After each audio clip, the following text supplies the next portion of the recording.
They say, some roads don't exist on maps, and if you ever find one, turn back immediately, because not every path is meant to be walked twice. One cold evening, Ravi and his 6-year-old son Arav were driving home through a forest road. The sun had already disappeared, and the trees felt unusually quiet. Then suddenly, the GPS stopped working. The screen went black. And that's when Ravi noticed a narrow path on the side of the road. A wooden sign stood beside it. The Lost Alley.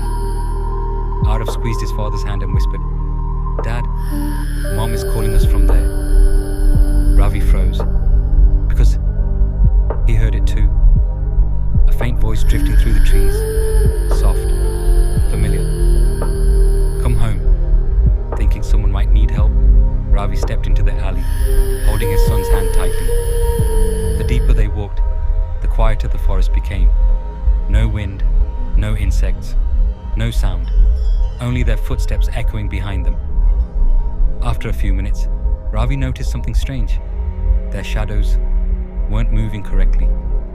They were slower, almost watching them. Suddenly, Arav stopped walking. "Dad, who's that man behind us?" Ravi turned. Nothing was there. But when he faced forward again, a third shadow appeared beside them, one that didn't belong to either of them. The voice returned, louder this time, angry. "You weren't supposed to leave me." And then Ravi realized something horrifying.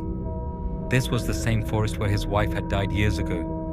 The alley wasn't a road, it was a trap. The trees began closing behind them. The exit vanished. Ahead, a woman stood in the fog, her hand slowly reaching toward the child. "Leave him, and you can go." Ravi grabbed Arav and ran, but every direction led back to her. Desperate, Ravi shouted, "Take me instead!" Silence filled the forest. The woman lifted her face. It wasn't his wife, just something kept wearing her smile. A distorted whisper echoed through the trees. Deal accepted.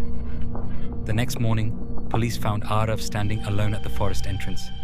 When they asked where his father was, the boy smiled softly and said, "Dad lives in the Lost Alley now.